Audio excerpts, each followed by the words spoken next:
OnePlus has always been known to give you a high-spec experience without those high price tags of other flagship phones, but they always kind of fell short with their cameras. Pixel, on the other hand, started off expensive, but they've always maintained amazing photo quality. But now they're trickling that technology down to less expensive phones, while OnePlus is getting a little more expensive and souping up their camera technology. So, who does it better? The souped-up OnePlus 7 Pro or the pared-down Pixel 3a? Let's put them to the test. Before we get into quality, you can't take a photo without opening the app, so who does it faster? To test this, I made a little rig, and I asked my friend Carrie to join me. We're gonna be closing the camera out entirely, then opening the app and taking a photo as quickly as it allows us to. All right, Carrie, let's do this. 1, go. Ooh. 2, 1, go. Okay, there's something going on. 2, 1, go. Ooh. Damn, okay. Go. Fine. That's it. OnePlus wins. Thank you, Carrie. Good game. Good game. And now we're gonna see whose shutter reacts faster when the app is already open.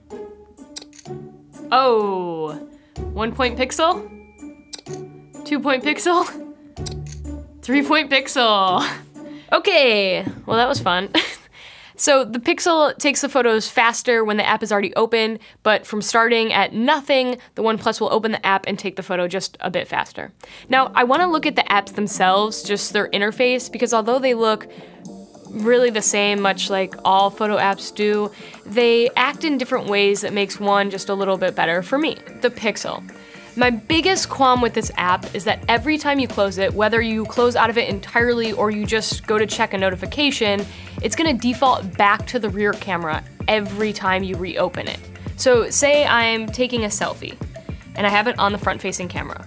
If I close the app and say check a notification, then open the app again, it's gonna go back to that rear camera, which is more annoying than you think, especially when it comes to like shooting entirely in night mode.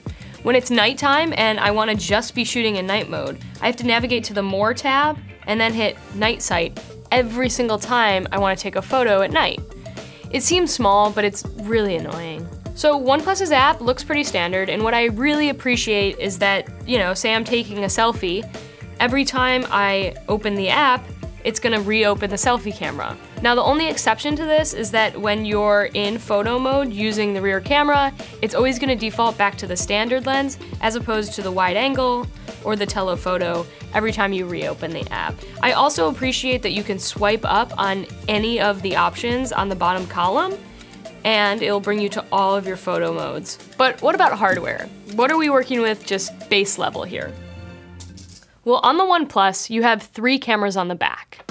An 8-megapixel f2.4 telephoto lens, a 16-megapixel f2.2 wide-angle lens, and a standard 48-megapixel lens that scales down to 12 megapixels when you're not using Pro mode, and that's an f1.6. And then on the front, or low-key the top, you have that really cool pop-up 16-megapixel f2 camera. And then on the Pixel 3a, you have a 12.2 megapixel f1.8 lens on the back and an 8 megapixel f2 selfie camera on the front. Whew, that's a hell of a lot of numbers.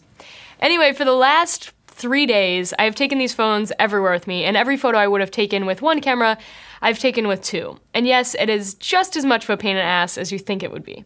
I still have friends that print photos, so for this review, I want to go and I want to print photos and then also compare them on my laptop. So we have a little bit of both worlds. I mean, when we're only taking photos with our phones, inevitably they will get printed or put on calendars, or if you're lucky, even a mug. So let's go to Walgreens. All right, let's do it.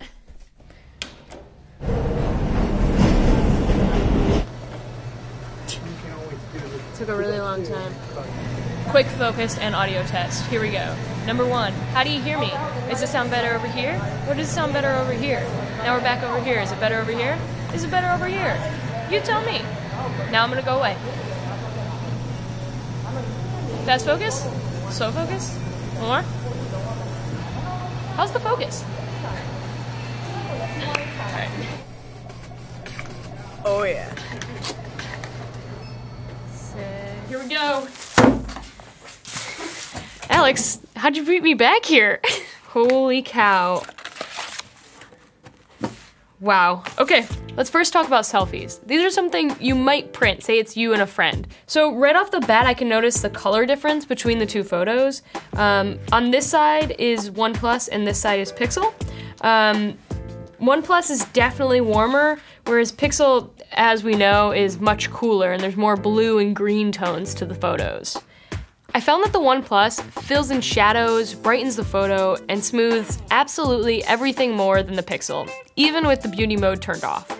Anyways, both cameras have front-facing portrait mode, and although I like the Pixel selfie camera for general use, I find its selfie portraits put way too much blur on the background.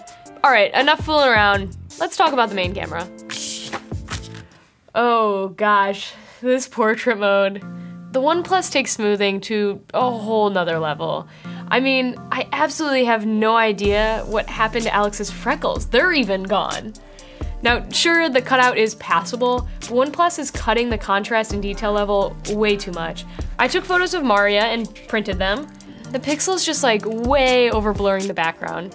I do enjoy that it keeps details, especially in her forehead and like her shirt, but in general, I just think that this blur is too much, and I think that on OnePlus, it's a little more natural. Where the OnePlus really surpasses the Pixel is its versatility. I mean, it simply has more cameras than the Pixel. And it's something that I ended up using a lot. I mean, in New York City, everything is so cramped and profound, so having a wide-angle lens where you could be close to something yet show all of it is really valuable. The wide-angle lens is amazing. The details on the edges of the frame, they fall apart and they warp just a bit, but I didn't find it to be a deal breaker, and it's better than no wide angle at all. The telephoto is really sharp too. There's certainly way more detail than digital zooming on the Pixel. Those extra lenses, they allow OnePlus to really shine when shooting landscapes. And without faces to smooth, the OnePlus does really well at keeping the whites white, as opposed to the blue-leaning Pixel.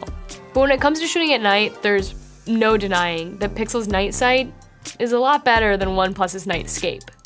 The Pixel does a really nice job of keeping the details in, say, the bricks in this photo, while smoothing the pixels in the sky, which overall produces a higher, brighter, more balanced photo. It does take a few seconds longer to take the photo, but for the clarity it provides, I think it's worth it. If we look at the main camera alone, putting aside the wide angle and telephoto lenses on the OnePlus, I think the Pixel has the OnePlus beat in almost any lighting condition. It just comes down to the detail level. But if we're talking about life in the grand scheme of things, the versatility that the OnePlus provides is unmatched. I mean, having all of those lenses in your pocket at any time is really helpful. So, as it is with all cameras, it's gonna come down to what you value more.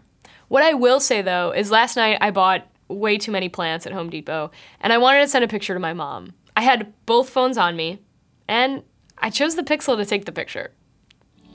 Okay, so, the age-old question, sound off. Pixel or OnePlus? What are you guys shooting with? Do you care about lenses? Do you care about image quality? What are you doing with your photos? Does anyone still print pictures? That's all I have to say. We'll see you next time.